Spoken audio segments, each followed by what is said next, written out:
বৃষ্টির দিনে সকলে আবদার থাকে সন্ধ্যাবেলা কিছু খেতে ইচ্ছা করে। আর মানে এই রেসিপিটা রাখতে পারেন, ছোট বড় সকলে ভীষণ পছন্দ করবে। আর 2 থেকে 3টে উপকরণ হলে কিন্তু ঝটপট বানিয়ে নিতে পারবেন। আর এটা কম সময়ে বানানোর জন্য মানে ভালো লাগবে, অনেক বেশি ভালো লাগবে যে কম সময়ে এত মজার রেসিপি হয়, না দেখলে বিশ্বাসই করতে পারবেন না। চপ সিঙ্গাড়া ভুলেই যাবেন যে এটা এত বেশি স্বাদের হয়েছিল। প্লিজ ট্রাই করে দেখবেন। আশা করছি ছোট ছোট টিপসগুলো মিস করবেন না, তাহলে পারফেক্ট হবে আর ভালো লাগবে খেতে। প্রথমে আমি 2 কাপ ময়দা নিয়ে নিলাম, আর এখানে অল্প একটু জোয়ান দিয়ে নিলাম, মৌরি দিয়ে নিলাম। চাইলে জোয়ান বা কালো জিরে যে কোনো কিছু দিয়ে নিতে পারেন।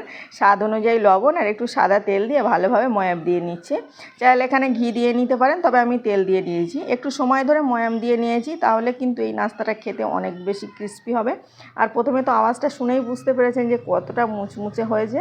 আমি এখানে একটু অল্প অল্প করে জল দিয়ে দিয়ে মেখে নেব।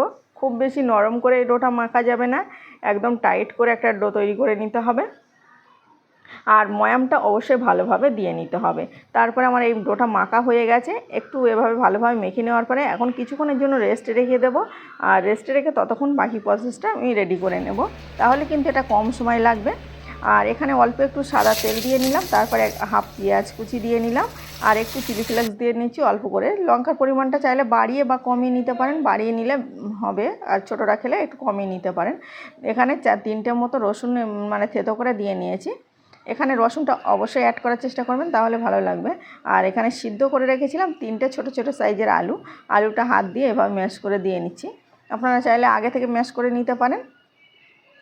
আর সিদ্ধ আলুটা দিয়ে ভালোভাবে এখন আমি নাড়তে থাকবো। এই পেঁয়াজ রসুনের সঙ্গে এই যে ফ্লেভারটা, এই ঘরটা পুরো মোমো করছে গন্ধে, মানে এত ফাইন লাগছে। তারপরে মানে আরও গিটলে গিটলে ছিল, তাই একটা ম্যাশার দিয়ে ভালোভাবে ম্যাশ করে নিলাম। এখন স্বাদ অনুযায়ী লবণ দিয়ে নিচ্ছি, আর দিয়ে নিচ্ছি জিরে, মরিচ আর ধনিয়া গুঁড়ো ভাজা গুঁড়ো করা। তো হাফ টেবিল চামচ আর হাফ টেবিল চামচ দিয়ে নিলাম লঙ্কা গুঁড়ো। আর লঙ্কাটা একটু বেশি রাখলে খেতে বেশি ভালো লাগবে, তবে আমার পারফেক্ট ছিল। আর ছোটরা খেলে খুব বেশি লঙ্কা দেওয়ার দরকার নেই, এখানে চাইলে ধনেপাতা বা কাঁচা লঙ্কা অ্যাড করতে পারেন। তবে একদম আমি সিম্পলভাবে বানিয়েছি। এটা রেডি হয়ে গেছে, একটু সময় নিয়ে এভাবে ভাজা ভাজা করে নিলাম। এখানে একটু মানে একটা কাপের মধ্যে অল্প একটু তেল নিয়ে আর একটু ময়দার সঙ্গে ভালোভাবে গুলিয়ে নিচ্ছি, স্মুথলি একটা ব্যাটার তৈরি করে নিলাম। এদিকে যে ডোটা বানিয়েছিলাম, ডোটা ভালোভাবে এখন ডলে ডলে ময়াম দিয়ে মানে মেখে নিলাম। একটু ভালোভাবে মেখে নেওয়ার পরে এই ডোটা কিন্তু অনেক বেশি সফট হয়ে গেছে আগে থেকে, ওই জন্য সফট করে বানানো যাবে না। এখন একটা লেচি নিয়ে আর আমি অল্প অল্প করে তেল দিয়ে এভাবে বেলে নিচ্ছি। দেখুন এই রেসিপিটা খেতে এতটা বেশি মজার ছিল, কিভাবে বলবো আপনাদের, না ট্রাই করলে বুঝতেই পারবেন না। আর এখন তো বৃষ্টির দিন, অবশ্যই ট্রাই করতে ভুলবেন না। ঝটপট কিছু বানাতে চাইলে এটা রাখতে পারেন। সমস্ত রুটিগুলো আমি বেলে নিয়েছি, আর এখানে একটু যে মানে এটা গুলেছিলাম ময়দার সঙ্গে তেলের, সেটা দিয়ে নিচ্ছি। অল্প করে দিয়ে লাগিয়ে নিলাম, তারপর একটা রুটি দিয়ে আবারও লাগিয়ে নিচ্ছি। আমি এখানে আমার মানে 8টার মতো রুটি হয়েছিল, তো আমি 4টে করে ভাজে দিয়ে নেব, দুবারে করে নেব। আমি একবারে এই যে 4টে দিয়ে নিলাম, দেওয়া আমার হয়ে গেছে।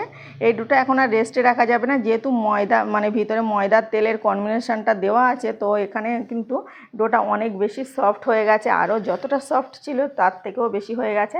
এখন হালকা হাতে এভাবে তেল দিয়ে দিয়ে বেলে নিতে হবে।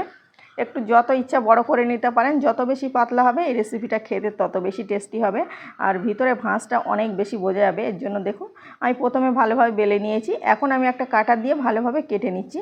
সাইডগুলো প্রথমে বাদ দিয়ে নেব, আর এই সাইডগুলো কিন্তু আমি ফেলে দেব না, আমি ওইগুলো আবার কেটে পরে কিন্তু ভেজে নেব, চায়ের সঙ্গে খেতে অসম্ভব মজা হবে।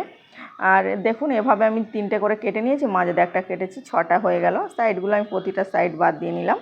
আর এদিকে আমি মানে একটু ময়দার সঙ্গে জলের সঙ্গে গুলে রেখেছিলাম, সেটা দিয়ে কানা দিয়ে প্রতিটা কানায় চেপে দিচ্ছি। চাইলে শুধু জল দিয়েও চেপে নিতে পারেন। তারপরে আমি কিভাবে মুড়ছি আশা করছি দেখেই বুঝতে পারবেন। এটা মানে আমি সিঙ্গাড়ার মতো করছি না, একটু এভাবে করছি, দেখতে ভালো লাগবে, অনেকটা মোমোর মতো। আর ছোটরা ভীষণ পছন্দ করবে, যে কোনো জিনিস দেখতে ভালো হলে তো আমি বিশ্বাস করি খেতে অনেক বেশি টেস্টি হয়। দেখুন আমি আবারও একটা দেখিয়ে নিলাম, একদিকে এভাবে চেপে নিলাম, আর তারপরে আলু মাখা পুরটা আগে থেকে কিন্তু গোল গোল করে রেখেছিলাম আমি, বল বল টাইপের। তারপরে এভাবে দিয়ে আর এভাবে চেপে নিচ্ছি। সবগুলো এখানে আমার রেডি হয়ে গেছে। আমি এখানে মানে বোঝার জন্য আরও একটা দেখিয়ে নিয়েছি। দেখুন সবগুলো কিন্তু এভাবে আমি রেডি করে নিয়েছি। এদিকে আমি কড়াইতে তেল বসিয়ে দিয়েছি, মানে কড়াইটা ভালোভাবে গরম করে তারপরে তেল দিলাম, হালকা গরম তেলে আমি দিয়ে নিচ্ছি। আর এটা কিন্তু দেওয়ার সঙ্গে সঙ্গে উল্টে নিতে হবে। যেহেতু ভিতরের পুরটা আমি ভালোভাবে সিদ্ধ করে নিয়েছি, আমার এটা খুব বেশি সিদ্ধ করার টাইম লাগবে না। মিডিয়াম টু হাইয়ে রেখে আমি এটা ভেজে নেব। এটা লোয়ে করা যাবে না, হাইয়ে রেখে ভেজে নিতে হবে। একটু সময় নিয়ে কালার করে উল্টে পাল্টে ভেজে নিতে হবে। আর প্লিজ আজকের রেসিপিটা যদি কোনো নতুন বন্ধু থেকে থাকেন, অবশ্যই চ্যানেলটাকে সাবস্ক্রাইব করে পাশের অল অপশানটা ক্লিক করার অনুরোধ করছি। তাহলে সবার আগে সহজ সহজ আর মজার রেসিপির নোটিফিকেশান আপনার কাছে পৌঁছে যাবে, যখন ইচ্ছা দেখে নিতে পারেন। দেখুন আমি কথা বলতে বলতে কিন্তু এগুলো ভেজে নিয়েছি। আওয়াজটা শুনেছেন কেমন ক্রিস্পি হয়েছে? আর দেখেই মানে জিভে জল চলে আসছে। বৃষ্টির দিনে এমন একটা রেসিপি থাকলে সকলে ভীষণ ভীষণ পছন্দ করবে। আমি সেম প্রসেসে আবারও একবার দিয়ে ভেজে নিচ্ছি, মানে সবগুলো আমার ভাজা হয়ে গেছে। আমি এখানে কিন্তু অল্প একটু ডো তৈরি করেছিলাম, দেখেই বুঝতে পেরেছেন। আর এখানে তেমন কিন্তু কিছু লাগেনি, জাস্ট দুটো আলু থাকলেই আলু মাখা পুরটা এভাবে ট্রাই করবেন। আলু মাখা পুরটা এভাবেই বানালে বেশি টেস্টি হবে। অবশ্যই সেম প্রসেসে ট্রাই করে দেখবেন। ফের বাকিগুলো আমার ভাজা হয়ে গেছে। একটু আওয়াজটা শুনে দেখলেই বুঝতে পারবেন যে কতটা মজার হয়েছে। আমি সবগুলো তুলে নিয়েছি, একটা ভেঙে দেখাই যে কতটা ক্রিস্পি হয়েছে। এটা সসের সঙ্গে বলুন, শুধু চায়ের সঙ্গে বলুন, এটা সন্ধ্যাবেলা জমজমাট একটা পর্ব। আশা করছি সকলের ভালো লেগেছে। ভালো লাগলে লাইক কমেন্ট শেয়ার করে পাশে থাকার অনুরোধ করছি।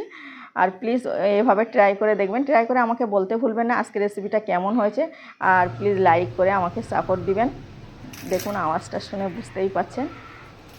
আবারও দেখা হচ্ছে অন্য কোনো ভিডিওয়। ততক্ষণে ভালো থাকবেন, সুস্থ থাকবেন। ভিডিওটা দেখার জন্য সকলকে ধন্যবাদ করছি। আর প্লিজ এভাবে ট্রাই করে আমাকে বলতে কিন্তু ভুলবেন না যে কেমন হয়েছে। এটা খেয়ে ছোট বড় সকলের মুখে এত বেশি প্রশংসা পেয়েছি, মানে অসম্ভব মজার হয়েছে সকলের। আমার তো খুবই ভালো লেগেছে খেতে।